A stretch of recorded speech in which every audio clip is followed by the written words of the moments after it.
What's up guys, welcome to Munchkins Gaming, where we take your gaming to the next level. This is Munchkins logging in to bring you another Dissidia Final Fantasy Opera Omnia video. And welcome back to another Should You Pull video for Dissidia Opera Omnia, where we look at future banners coming to the game. And this time around, it's going to be for Caius' event banner. And you have the chance to get his EX, of course, alongside with Noel's EX weapon. And of course, you can get both their 15 and 35 CP weapon.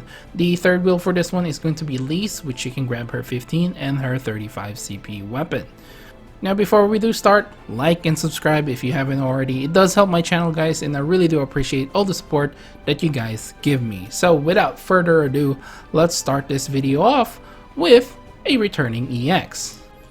And this returning EX is going to be for Noel's EX weapon called Guardian's Edge, which gives him the EX ability Meteor Javelin, which is a 3-hit melee brave plus HP attack repeated 4 times. This also ignores defense, which is really nice. This has a 120% max brave overflow limit and will deal 20% HP damage to non-targets, and this will have a plus variant as well if you are attacking a broken target.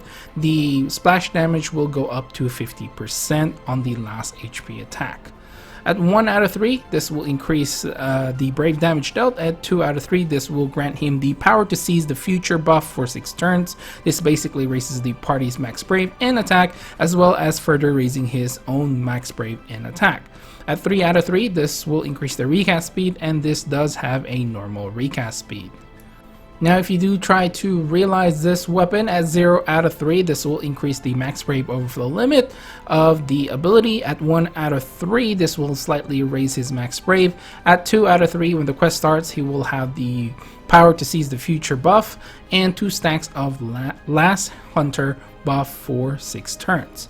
And finally, at 3 out of 3, this will improve the brave potency, as well as basically improving the Fear Siphon attack, his brave attack, to the plus variant.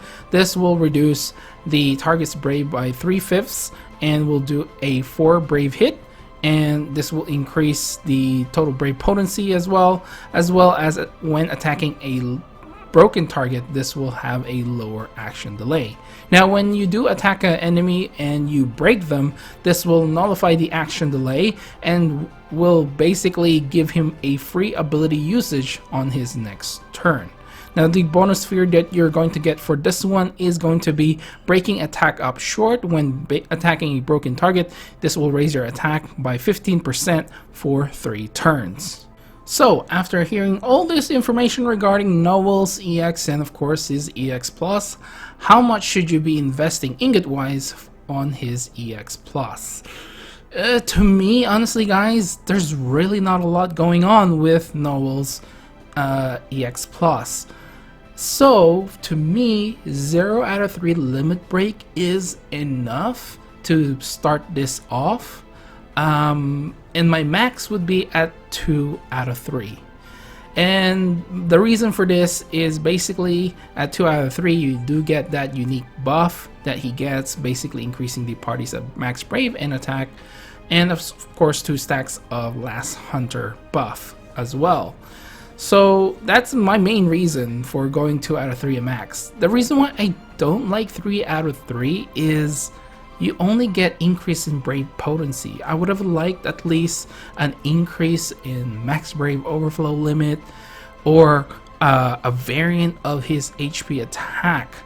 Unfortunately, this just changes what Fear Siphon already does. It just improves it by a little bit, and it's so specific that chances are it's really hard to pull this off in order to get that free ability usage. You do have to time it right whenever the the enemy or the bosses get their brave back and you have Noel's up for his Fear Siphon in order to use his Fear Siphon Plus. And I also know it's great that it has a gravity-like effect on it as well. So if there's an enemy boss with a very high max brave, then you can reduce it down pretty well. As well as adding 4 extra hits on it is nice, but I honestly felt like he needed like a plus variant for his HP attack. Now currently his HP attack is just a one-hit melee brave plus HP attack, which has a 120% max brave overflow. If you are attacking a broken target, this is going to be a plus variant of it, and the hit count will go up to 2 and will have a 150% max brave overflow. Now technically that's okay, but to me it just needed a little bit more. Like, I've been saying this for a while in my past few videos, an HP attack needs more than like a bona fide brave plus HP attack. It needs to have a little bit of something in order for it to be very viable when it comes to chaos difficulty fights. It's nice, it's okay, but to me, I would have liked a little bit more out of his EX plus. Now, by no means he is not chaos viable and he sucks, but to me, that 3 out of 3 ingots that you're going to be putting on this, I don't think it really justified a better version of a brave attack plus. So yeah, I would have liked it more if maybe more than just the brave potency, you do get increased more max brave overflow. Now granted, this attack already ignores defense, and you know, it already attacks like 4 times, so it's pretty powerful already. So yeah, I just don't know whether it's really worth going 3 out of 3 for this one. I'm even inclined to say just, you know, and stay at 0 out of 3 altogether. So but if Noel is someone that you like, going 3 out of 3, by all means go for it. I just can't justify putting like 3 ingots on this when there's other characters that are much better to invest on. And again, by no means his EX ability is weak, because again, it ignores defense, attacks 4 times, really powerful, and has splash damage as well. So yeah, I just would have liked a little bit more longevity in terms of his HP attack, especially when you're attacking someone who's not broken, then you don't get the plus variant for it. So yeah, that's just my opinion. Now let's talk about closest comparisons for Noel. To me, honestly, he's the closest comparison I can make is a much lesser version of Vayne. Unfortunately, like I said earlier, like there's other characters that are much better in like investing your ingots on, and one of those characters to me is going to be Vayne. Now in terms of EX attack, obviously Noel does a lot more, but to be completely honest, the entire kit matters, not just the EX ability. Yeah, closest comparison, a bona fide lesser version of Vayne. Has rebreak ability, can get some free usage if you do get the chance to actually use his brave attack. And the other character is Lightning, but Lightning is really a much better version now of herself, but it's same sort of like mechanic with the rebreaking, and of course with the stacking mechanic with Vayne as well. So I feel like Vayne is probably the better choice out of the two. Okay guys, now let's move on to Caius, which is a new character that we're going to be getting in the global version of the game. We'll talk about his abilities first, with all passives included. Now, his first ability is called Pulsar Burst, which is the 3-hit melee brave plus HP attack. This will grant him the Guardian buff for 4 turns, and also 1 stack of Body and Soul for 2 turns. This will have a maximum of 5 stacks, and when you do have 5 stacks, you do get the plus variant of this ability, which is going to be a 4-hit melee brave plus HP attack. Now, he will start off with Heart of Chaos. This is basically increasing his max brave and attack while it's on. It's a special unique buff icon on top of him. This will prevent him being KO'd and will leave him at 1 HP. And he will basically basically revive, I guess you can air quotes there, and will remove the Heart of the Chaos buff or unique icon. This is only a one-time use only, so when it goes away you cannot put it back. The Guardian buff basically increases his max brave and attack as well. Now body and soul, the stacking, this will recover his HP and his brave based on the number of stacks. Now the extension for this one basically increases the brave count, increasing potency, giving it a max brave overflow of 150% and extending the duration buff for 2 turns. The plus variant will have more brave hit counts, more max brave overflow, and more potency as well. Now while body and soul buff is active, his brave attack and HP attack will have like the plus variant on them, giving him like a brave hit count of 2, and with the HP attack plus, it's going to be a 2-hit melee brave plus HP attack. Now when the stack goes 3 or more, basically he will have access to the plus variant of his brave attack and HP attack. The HP attack going to be a 3-hit melee brave plus HP attack, and will also have a 120% max brave overflow limit and increase in potency. Now as for his 15 CP weapon, this basically just improves the brave potency and the effects of Guardian, and also adding 1 additional stack of body and soul whenever you use his first ability. Now let's move on to his second ability, Eye of Bahamut. This is going to be a 2-hit melee brave plus HP attack, which will also inflict a multitude of frame debuffs, a small max brave down, a small defense down, and a poison debuff. Now it says they're chaos, that's because it is quite a unique debuff and it is going to be framed, and this will last for 3 turns. He will also inflict the Doom debuff, which is a very first time for a character, and this will also be a framed one for 2 turns. This will grant him 1 additional stack of body and soul and extend its duration by 1.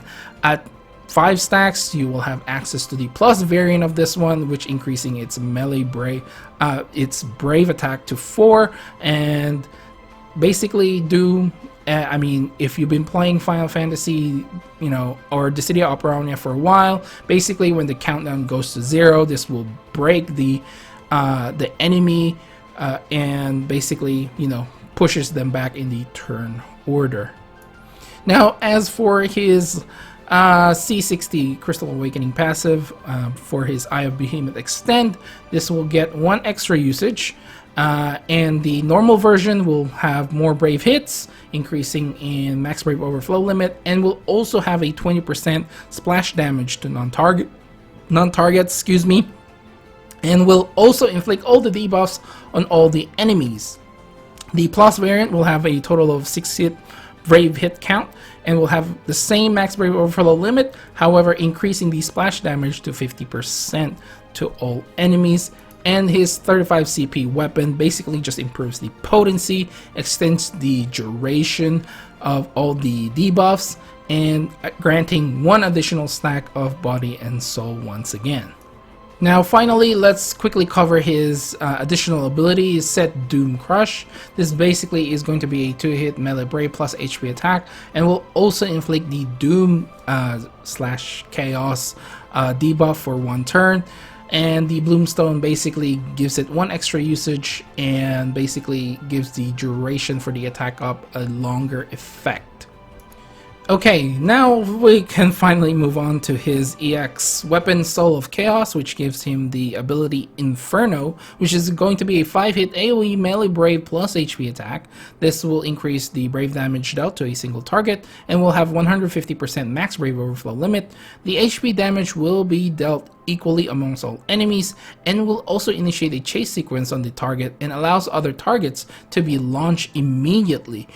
This will grant him 2 stacks of body and soul buff for 4 turns with, again, maximum stacks of 5. When Body and Soul is at 5 stacks, you will have the plus variant for this ability, and basically raising the party's brave based on his max brave before attacking, which is going to be a maximum of 20% of his max brave, and this will deal greater brave damage against the buff enemies as well. This will have a slow recast speed, and at 1 out of 3 increasing the brave damage dealt. 2 out of 3 will grant him a unique buff, Curse of Eternity, for 6 turns. This basically increases his initial brave and max brave, and extends the duration of self-granted buffs for 2 turns as well. At 3 out of 3, this will slightly increase the recast speed for his EX ability.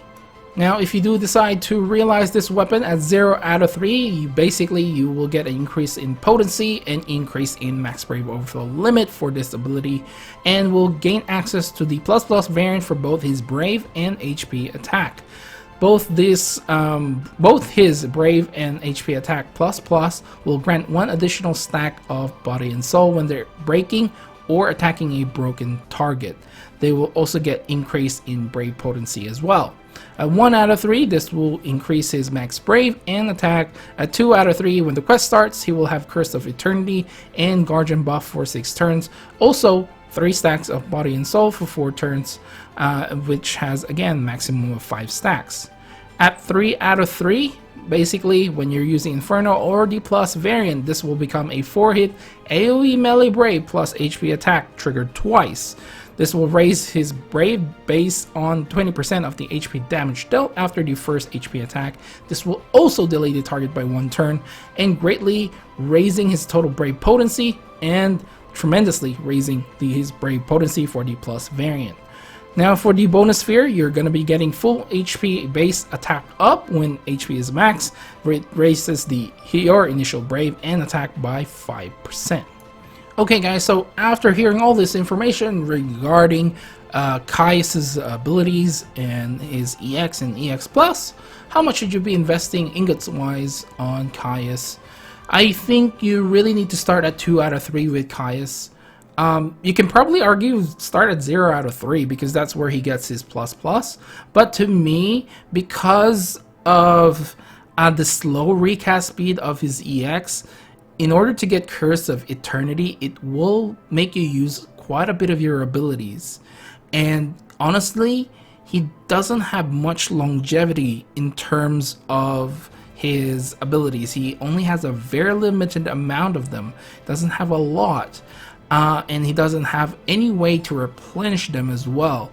So having the Curse of Eternity at the start of the quest, I think, is very important. Also, you get 3 stacks of body and soul, which basically makes it so you only have to use 1 extra turn to basically go to the max. If you use 1 ability, basically you max out the stacks, and then you can have the plus variant, access to the plus variants of his abilities.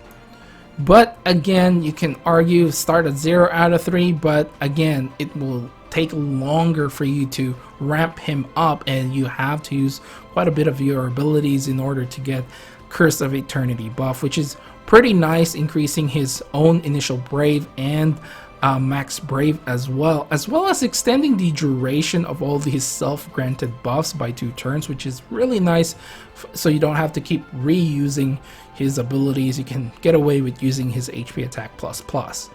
Now for the max, I really recommend going 3 out of 3 if you're really into Caius. And the biggest reason is not only because it triggers twice with his 4-hit AoE melee brave plus HP attack, that's nice, but the delay is really great. Delay is always great. And not only that, you can, you already initiate a chase sequence as well, and you're doing more damage during that chase sequence. Imagine doing double the damage, and then initiating a chase sequence, which means more damage overall. To be completely honest, I really feel like you really need to go 3 out of 3 for Caius in order for you to maximize him as a character. Okay guys, now let's go through the closest comparison I can make for Caius. Now, Caius is very unique, and I'm only comparing him to the Emperor because of the frame debuffs. And because of Doom, the way that the Emperor's Trap works also has a delay factor on it. So at least if you use it, it's his EX ability debuff, I believe. That is the one that actually delays the target. So to me, Emperor is probably the closest thing. But they both work with different kinds of debuffs. Obviously with Emperor, he does like brave damage and HP attack with his debuffs, or his traps as we like to call them. Caius is more of a framed debuff, but kind of generic as well, apart from Doom, of course.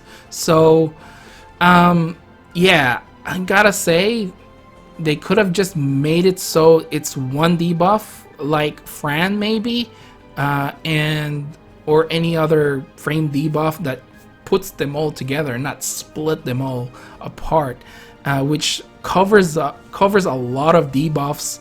Basically, if you have all these debuffs, I think it's a total of 4, if I'm counting it correctly, and there's not really a lot of room for other debuffs to be applied. So I feel like if they just put it all together, it would have been much better.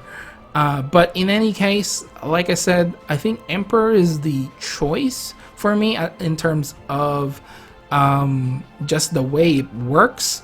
And I gotta say, his EX really reminds me of Lael's EX as well. Of course, minus the delay factor on the EX. So yeah, I guess if you compare EX to EX, it's sort of the same as Lael to a certain extent. So you can probably add him there as well. But let me know down in the comments below who you think is a much better comparison. I can't really think of anyone else apart from Emperor, or maybe Lael to a small certain extent. Okay guys, so we're finally at the end of this video. So the final question is, should you pull? Look, my brain says no. My heart says yes. So me personally, I would probably be putting tickets on this one. Because it is a Final Fantasy 13 base game, and I really like that game. So I know I didn't really finish 13.2 or Lightning Returns because I felt like just the base game was enough. It didn't really need all these extra stories. I mean, the story is already convoluted as it is, and just made it more confusing with the time travel and no one dying and blah blah blah. But anyway, back to the question. I honestly feel like my brain is telling me no, don't pull on this, because of the several reasons I stated on my previous should you pull video. Because we have a lot of good characters coming out. One of them is going to be Jack, and the other ones are going to be in the following month, which includes Arciela, Keys, Cloud of Darkness, El Narshe, I think, Amidalion, whatever their names are, and not to mention Arden, and burst weapons are coming soon too. So that's a lot of reasons to not pull on this banner and to save your resources. Now, if you're like me who likes Final Fantasy 13, probably use your tickets. I wouldn't really recommend going with your gems. Try to save those as much as you can. These two characters, unfortunately, isn't going to be changing the meta anytime soon, so you're not losing out on a lot of things if you do end up skipping on this banner. Like I said, there's just much better characters coming out in the future, and that's the main reason why I feel like you should not waste your resources on this banner. As much as it pains me to say that, because I really like these characters. But in any case, I think I'll end the video right here, guys. Please do remember to click like and subscribe if you haven't already. It does help my channel and helps with the YouTube algorithm as well. And make sure to follow me on Twitter and on Facebook at Munchkins Gaming. Leave down in the comments below if you are still planning to pull on this banner, and let me know which character you're going to be aiming for. I am personally going to aim for Caius, since I already have Noel's EX weapon. Anyway, this is Munchkins logging off, and I'll see you guys in the next level.